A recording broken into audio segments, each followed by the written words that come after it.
করবেন। ব্যাপারটা যে এই বাজারে কংগ্রেসে যোগদান করাটা কিন্তু একটা খবর।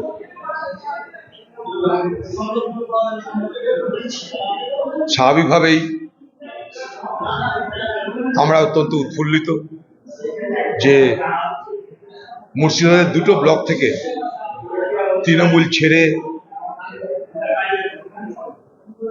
আইএসএফ পার্টি ছেড়ে কংগ্রেস দলে যোগদান করছে। তার মানে কংগ্রেসের প্রতি আস্থা আবার বাড়ছে।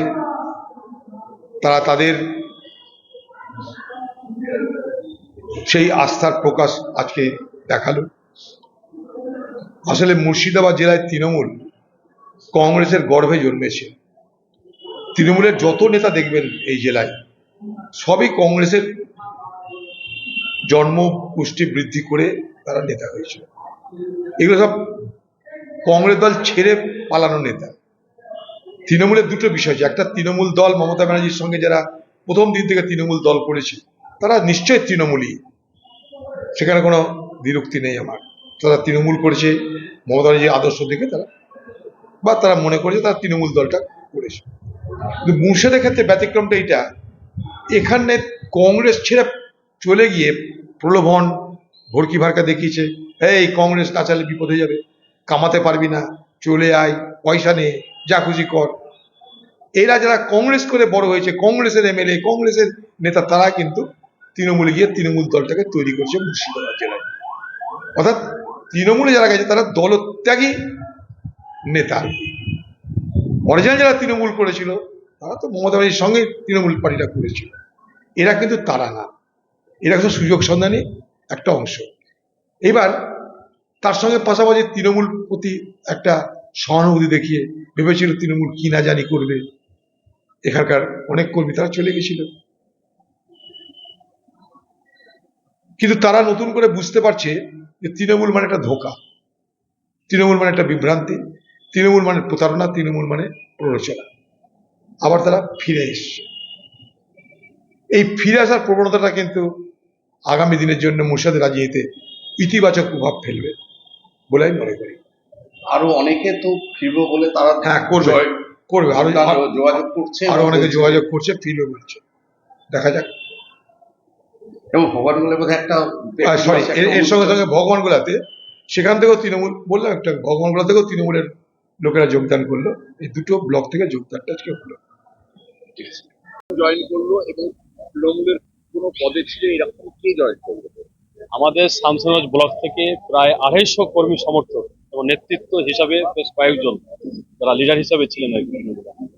আমাদের শামসানগঞ্জের বিধায়ক তার সর্বক্ষণের সাথী হিসাবে ফিরদাউস সাহেব ছিলেন, তিনি যুব সভাপতি ছিলেন বিগত দিনে, এবং একজন ভালো মানে তৃণমূলের নেতৃত্ব প্রথম সারির মধ্যে একজন করছেন।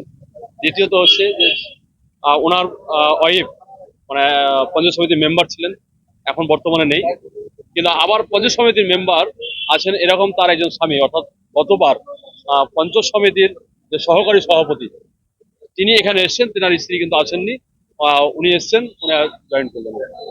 এরকম বেশ অনেকে নেতৃত্ব রয়েছে এখানে। দ্বিতীয় কথা হচ্ছে যে একজন সবচেয়ে বড় আনন্দের বিষয় যেটা আমাদের রতনপুর গ্রামে একজন বেশ বিশিষ্ট সমাজসেবী, মানে বিশিষ্ট সমাজসেবী, তিনি কিন্তু আমাদের কংগ্রেস দলে যুক্ত হলেন শামসানগঞ্জ ব্লকে। এরকম ভাবে একাধিক নেতৃত্ব সব যুক্ত হয়েছে। যারা জয়েন করলেন তার ফলে কি ওখানকার এলাকার তৃণমূল দুর্বল হবে বলে মনে করছেন? দুর্বল এমনি হয়ে আছে, সাধারণ মানুষ বলছে এবার আর তৃণমূলে পাতা ধরছে, প্রথম কথা। দ্বিতীয় কথা, তার আজকে বহিঃপ্রকাশ ঘটছে নেতৃত্বের মধ্য দিয়ে। এমনি এমনি তো মানুষ আসবে না, নেতৃত্বের মধ্য দিয়ে আসবে। সে আমরা যে কজনের নেতৃত্ব, কিন্তু মানুষ কিন্তু আমাদের পক্ষে রায় দেবেন। দুর্বল তো 100% তৃণমূল। আরো কতজন আপনাদের সঙ্গে গোপনে যোগাযোগ রাখছে যে আপনি শুনুন, এটা ঘটনা হচ্ছে কল্পনা করতে পারবেন। আমরা যদি আজকে শুধুমাত্র দু একটা নেতৃত্বকে প্রকাশ করলাম, সব তৃণমূলের যে সন্ত্রাস, তৃণমূলের যে মানে অন্যায় অত্যাচার, তৃণমূলের যে স্বজন পোষণ, এটা জাস্ট যারা মেম্বার বা এসবগুলো যারা আছেন তারা জাস্ট মানে ওনাদের চোখে যেন খারাপ না হন, পরিষ্কার কথা আর কি, তার জন্য এত দূর পর্যন্ত আছে। 26-এ তার ফলটা পেয়ে যাবে। আপনার নাম? আমার নাম মোহাম্মদ ইমাম শেখ, শামসানগঞ্জ ব্লক কংগ্রেস কমিটির সভাপতি। লোকসভা উপনির্বাচনে আমি আইসের প্রার্থী হয়েছিলাম। তবে আমার তৃণমূল কংগ্রেস নয়। আমার রক্তে আমার শিরে কংগ্রেসে রয়েছে আর কি। সেই সময় একটা সমস্যা তো হয়েছিল, মনে হয়েছিল এবং আমার রাজনৈতিক সত্তাকে টিকিয়ে রাখার জন্যই আমি একটা ডানপন্থী দলকে বেছে নিয়েছিলাম। আহ, স্রোতের গতিতে বা নদীর যে স্রোতে গা ভাসিয়ে না দিয়ে উল্টো রাজনীতি আমি পা রেখেছিলাম। কিন্তু মনে হয়েছে যে গোটা ভারতবর্ষ যেভাবে সাম্প্রদায়িক সম্প্রীতি নষ্ট হয়ে যাচ্ছে, একদিকে ভারতবর্ষের সেন্ট্রাল ক্ষমতা বিজেপি সরকার, একদিকে পশ্চিমবঙ্গের যে তৃণমূলের সরকার, মমতা ব্যানার্জির সরকার, তাতে মনে হয়েছে যে এরা ফ্যাসিবাদী যে শাসন কায়েম করেছে, ভাবে এক নায়ক পন্থী চালাচ্ছে, তাতে মনে হয়েছে যে ভারতবর্ষের সংবিধান এবং ভারতবর্ষের ক্ষতিগ্রস্ত বিপদে আছে, সর্বোপরি আমরা বিপদে আছি সকল মানুষ। তার জন্য মনে হয়েছে এই সাম্প্রদায়িক সম্প্রীতি বজায় রাখতে এবং সংবিধানকে, ধর্মনিরপেক্ষ গণতন্ত্রকে বাঁচাতে একই মাত্র দল পারবে, এটা আমার মনে হয়েছে সেটা জাতীয় কংগ্রেস। তার জন্য আমি আবার জাতীয় কংগ্রেসে প্রত্যাবর্তন করেছি। ওখানে থাকতে আপনার কি অভিযোগ?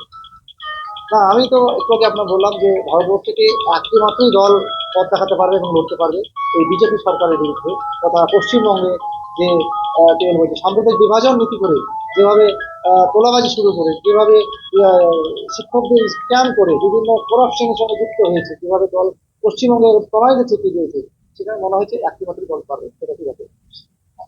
আমার নাম হচ্ছে মোহাম্মদ মুশফিকুল আলম, জাতীয় কংগ্রেসের প্রাপ্ত ছিলাম এবং উপনির্বাচনে কংগ্রেসে যোগদানের বিষয় নিয়ে আপনার বক্তব্য।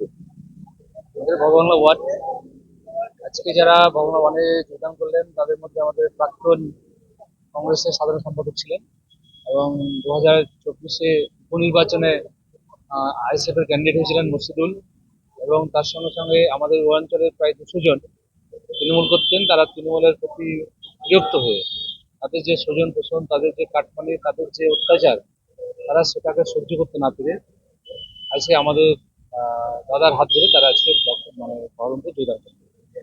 তারা কি আপনাদের সঙ্গে আগে যোগাযোগ করেছিল যে এখানে তৃণমূলের কাজ করতে পারছি না, আমরা জেলা কংগ্রেস আবার ফিরতে চাই বলে? হ্যাঁ, আমাদেরকে বারংবার তারা বলেছেন যে আমরা ভালো নেই, আমরা আসতে হয়তো পারছি না, ভয় দেখাচ্ছে, পুলিশের ভয় দেখাচ্ছে, চারিদিকে যে সন্ত্রাস হচ্ছে, তাতে করে আমরা বেরিয়ে আসতে পারছি না। কিন্তু আজকে আর কেউ দাঁড়িয়ে থাকছে না।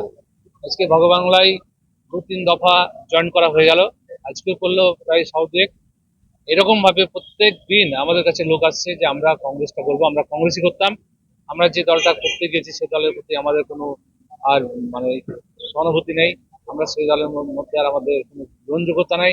আমাদের কাছে থানা পুলিশে লিলিয়ে দিচ্ছে, পয়সা নিচ্ছে, কাটমানি চাইছে, বাড়ি যেসব গরিব মানুষরা বাড়ি পাচ্ছে। এরকম আরো আরো কতজন আপনাদের সঙ্গে যোগাযোগ করছে এখন যারা পরবর্তী যোগদান করতে পারেন? হ্যাঁ, আমাদের যেমন দাদা একটা প্রোগ্রাম নিয়েছি আগামী এপ্রিল মাসে 28 তারিখে আমরা প্রোগ্রাম নিলাম জয়েন্দ্রের কাছে, 27 তারিখ।